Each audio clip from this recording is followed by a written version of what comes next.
Hello, everyone, and welcome to the Your Mark on the World show. I'm your host, Devin Thorpe, and our guest today is Tracy Saville. She's the founder of My Swirl by Queentia. Tracy, welcome to the show. Thank you. It's awesome to be here. I'm here in San Francisco. We are thrilled to have you. The pleasure is all ours. We're excited to talk to you just in the 24 hours since I posted the article. And now, as we are doing this interview, your article has already become the most popular article we've ever had on yourmarkontheworld.com. So clearly, you are a big deal, and we are thrilled to have you on the show. Thank you. I'm really honored. I'm really honored. The honor is all ours, I assure you. So tell us a little bit about My Swirl and Queentia. Well, if any of the listeners know anything about the phrase collaborative economy, or kind of where the world is going and how we're connecting and how we're using technology to do that, My Swirl is really a global platform that's intended to connect all of the women worldwide and men, but we're really interested in helping women connect and better match their resources, their ability to support each other, and it's really sitting on top of an artificial intelligence and a new kind of cognition engine. So we're sort of half disruptive emerging technology in a really cool space that we believe is going to help human beings become better people and get more done in the best possible light. So ultimately, in my mind, we're building a platform that will serve the human race. But the other half of our mission is clear, and I'd like to see us help get ourselves past the ism of gender inequality. If I could do that in my lifetime, or even take a little chunk out of that, that would be an awesome thing. Well, you are a very forward-looking woman, and I appreciate you taking a few minutes to help us sort through this. But tell us a little bit, maybe you could give us one specific use case for My Swirl so that we have a clearer idea of how people would use this platform. Sure. Let me give you an example of, so we're actually building a personal, a business, and a group edition of the experience that is My Swirl. Let me give you an example of a group. Say, for example, the Cherie Blair Foundation out of the UK. Now, as a potential future customer, they would use My Swirl to elegantly, beautifully, and simply connect all of the women that they're serving in the world. Can think of it as a much better, cooler, more women-centric version of LinkedIn and Facebook and Twitter and all of the community collaboration and productivity under one roof. But you also made it very personal so that she could arrange her life, her business, her pursuits, her career, her potential, and all of her financial and money things under one roof. For the women in the world who are either farthest away from technology or are living in the most desperate of straits, the experience of My Swirl will be very different and very focused on what her needs are, as compared to, say, a woman who might be advanced in education, who's growing her company and wants to go global. My Swirl will also be that for those women. And it's really, if you know, Robin Chase has written an extraordinary book called Peers Incorporated. She's one of my current heroes, and she's the founder of Zipcar. When we can use technology to shorten the distance between two people, and it's all about fueling, empowering what you and I can do between each other, for each other, suddenly we have a much better use of our resources. And for women, we're talking about elegant, simple tools where everything in her life can be in one place. And she can look to her entire global sisterhood.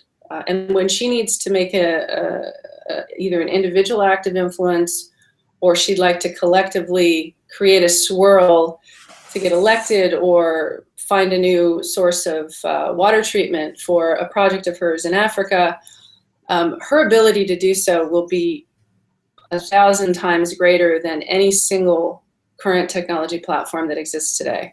Wow, that's exciting. And everything is focused on your goals. So it's all about serving you. Well, I'm eager to test it out. Now, I want to talk about your 3 insights that you shared with us. These really were interesting. As I was going over these, it occurred to me that you really had a great grasp of the near future. And as we talk here more, I understand why. You are forward thinking, not only in terms of a social sense, but also a technology sense. You are holistically forward thinking. And so I'm intrigued to get your thoughts. So, your first observation was about a triple bottom line approach to doing business going forward. And I tend to share this view, but I want to get your take. Why do you think that's so important going forward?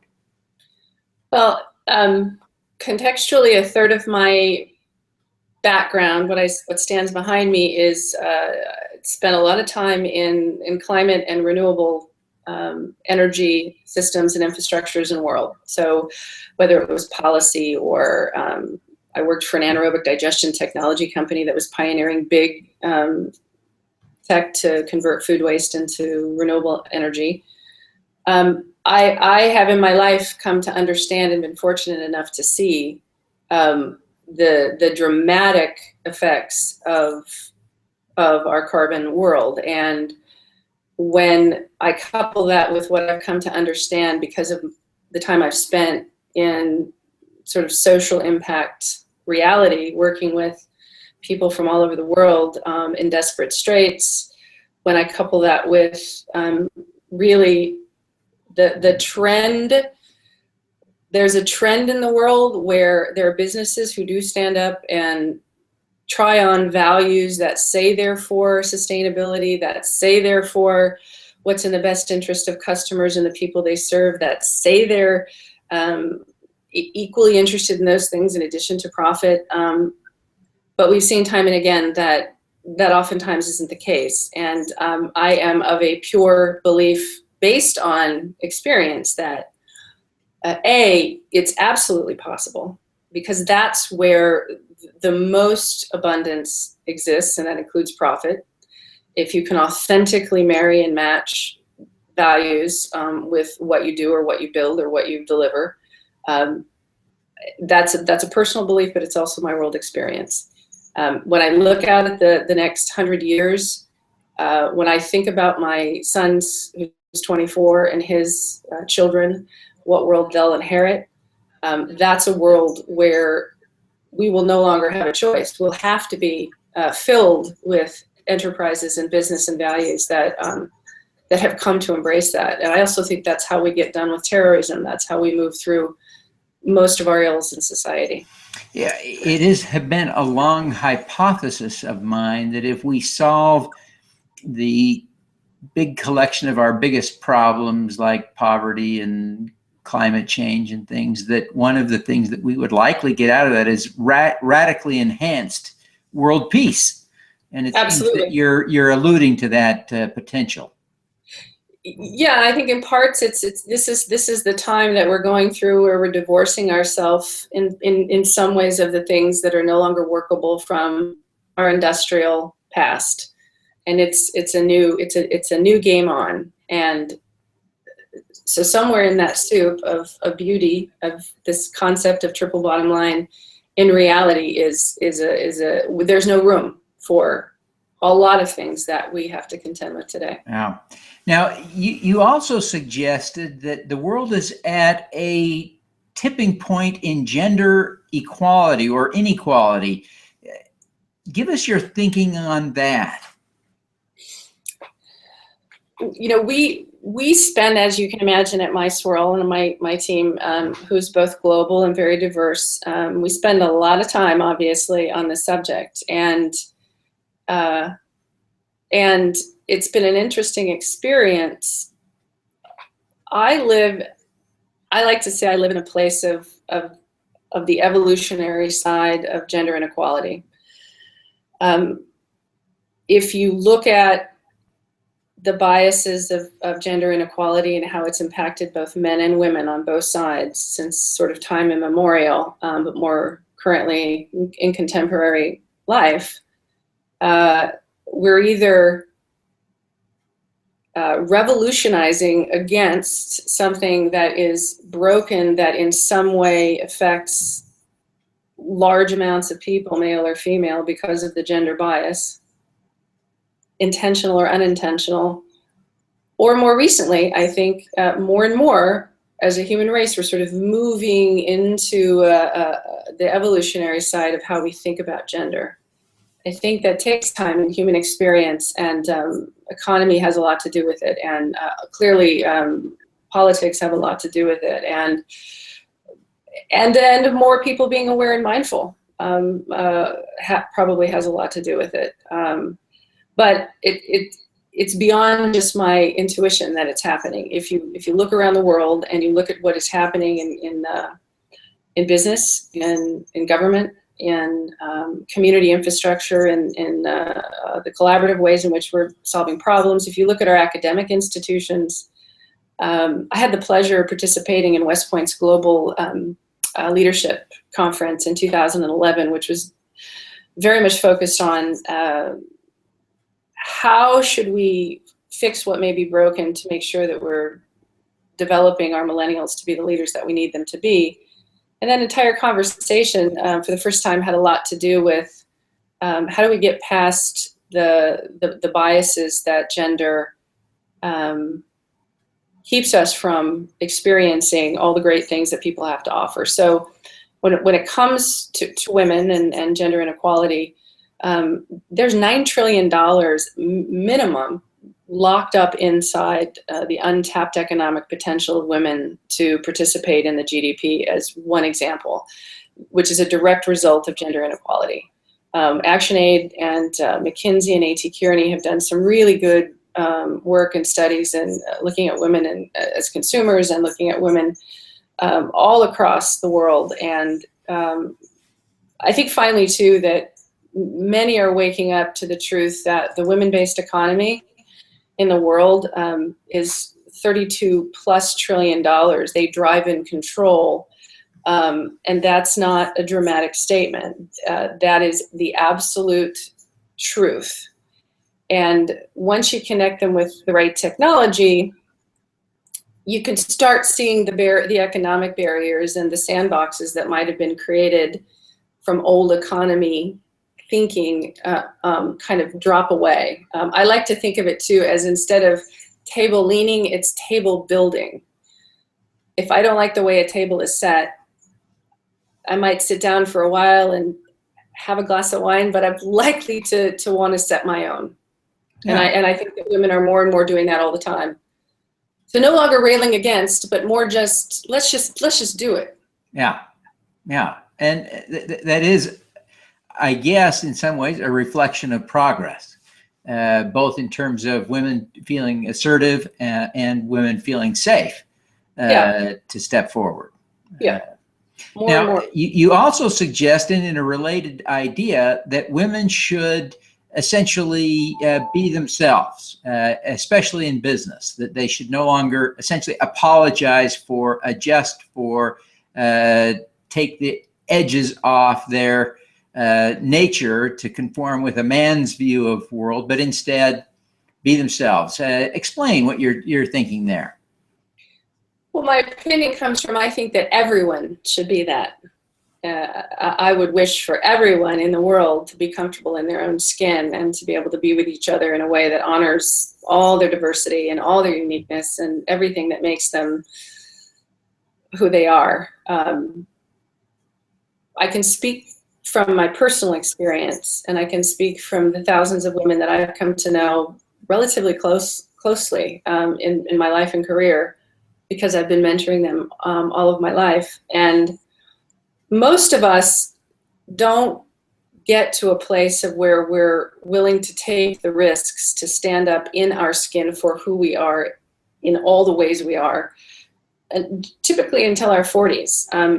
Younger women are coming to certain confidences earlier, but there's still this inherent thing, and I'm not suggesting that men are responsible for it, in fact, but culture in general, we have certain expectations. And if I would have stood up in the world to bring My Swirl as an example into the world, and were to build it and to pick people to design it, to tell the story of us in a way that, as an example, a lot of what I'll just call institutional investment world would want me to look like, that would in fact have required me to do this differently than I've done it. And there was inherent risks in choosing to do what we've done the way we've done it.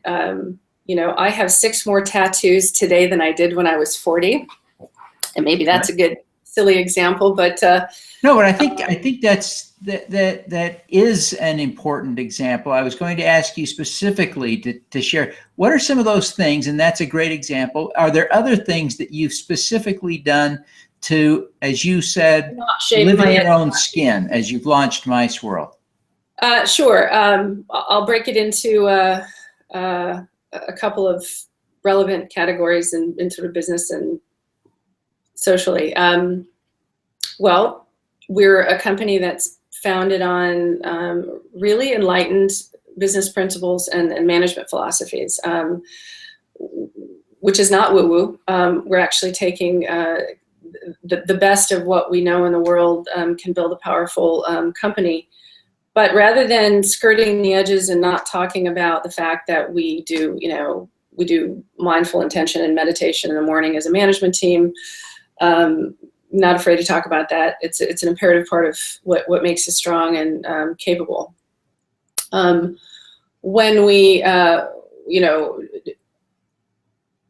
I can be, I guess, a unique person. I don't see myself that way. But I'm also pretty bold about things, and we're having authentic conversations about things that may not necessarily be easy to talk about. If you looked at our deck, if you looked at our entire offering deck or our brand appeal, you're going to find a bold, creative, really interesting take, I think, on how we're communicating with prospective investors, and how I've integrated the team that we pull together in the process of what we're building, their roles, and it is a completely different process. Sure. So far, we've had extraordinary feedback and extraordinary results. There's been almost gosh, it's a refreshing thing to see showing up as we are. If I guess the only thing I haven't done is rolled up on a Harley to an investor lunch, which is not necessarily out of the possibility, out of the realm of possibility. Do you own a Harley? Oh, years ago. But you know, it's an example of something I might do. Yes, but I think that's great. Well, listen, I want to ask you a couple of more personal questions, and you have been great to be personal, authentic, and real in your reactions so far. But I want to dig just a little bit deeper. You are clearly a role model to a lot of people. We've seen that in the data, the number of people who have read the article about you and your thoughts. And of course, you're a leader in the business world. Who do you look up to? Who inspires you? So you said to pick one, but I had a hard time doing that. So, I'm going to refer to something because I don't want to miss her, and I typically do.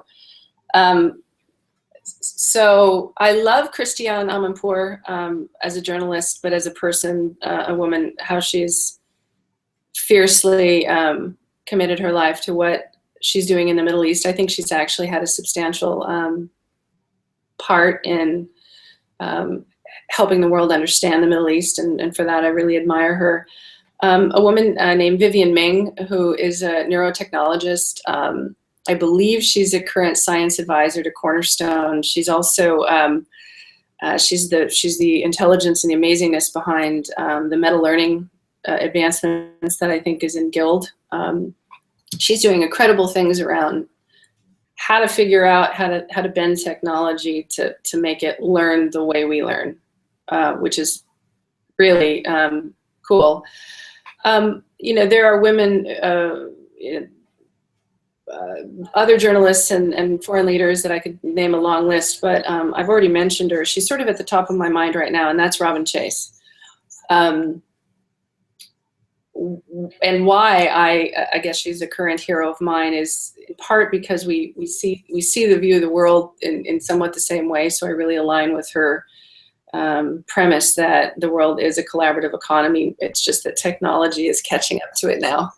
And that's the way forward. But she is really the one of the impetuses behind the shift from kind of a Web 3.0 world to a 4.0 world.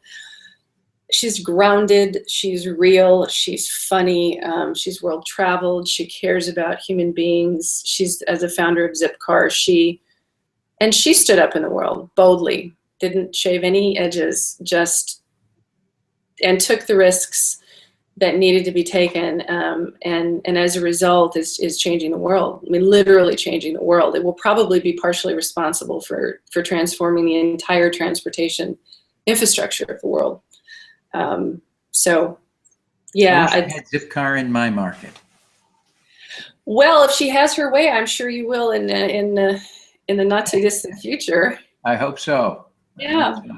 Well, listen, I want you to dig deep here for a minute and tell us why you care about these issues that you've written about, that you shared your ideas on with us.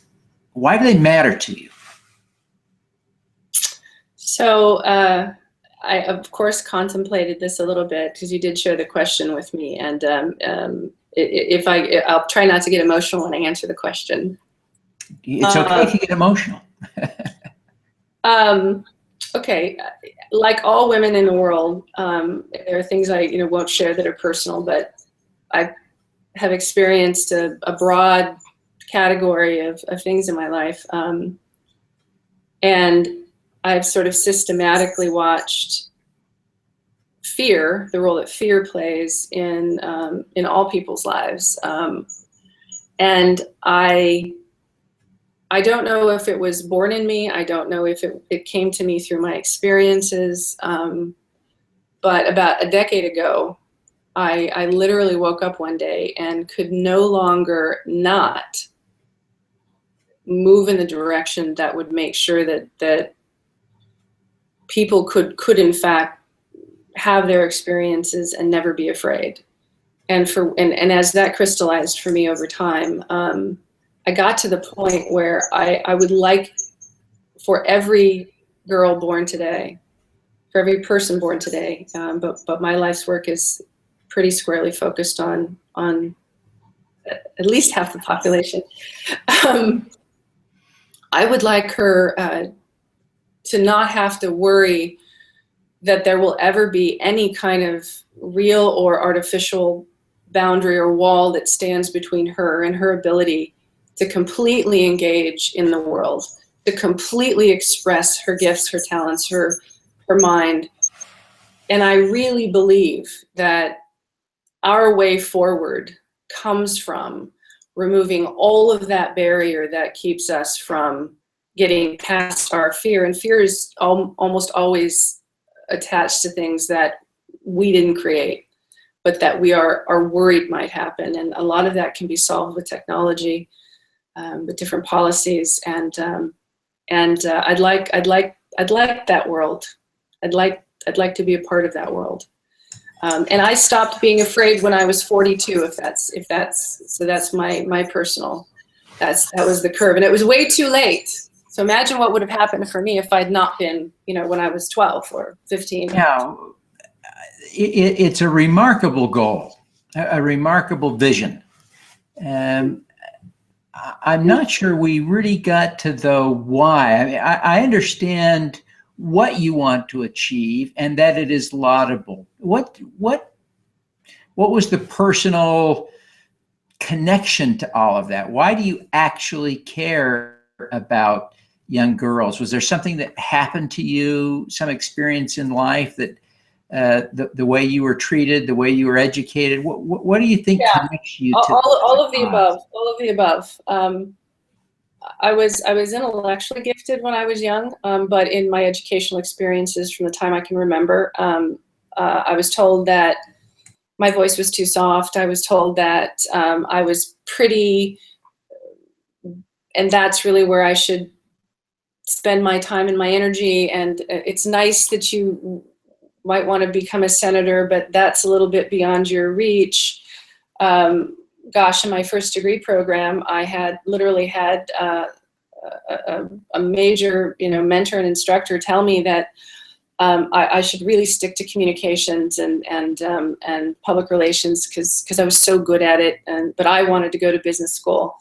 I will share you. I was sexually assaulted when I was very young, which left a whole kind of mark on me that leaves a mark on many women. I'm sorry. That puts a shade over you, and so that was a part of what I needed to move through, in my late teens and early 20s. And then while I was the girl that raised her hand and said, "Oh, of course, I will run into that brick wall going 390 miles an hour, no problem." I'm notorious for that. But and I was an appointee in Gray Davis's administration, and I've done some really awesome, fun, amazing, extraordinary things.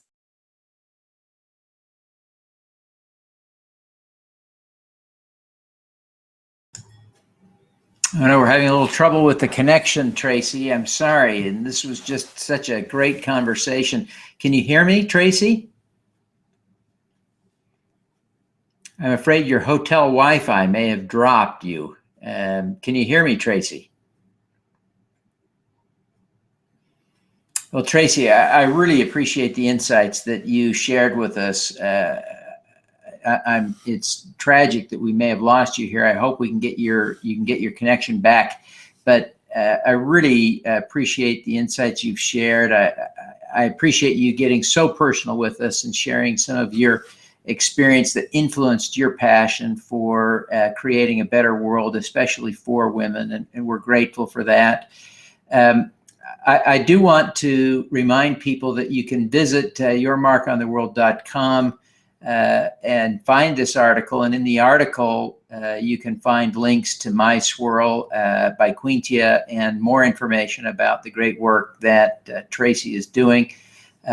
Again, Tracy, we thank you very much for being with us and wish you every success in the great work you're doing. And as always, let me say, let's do some good.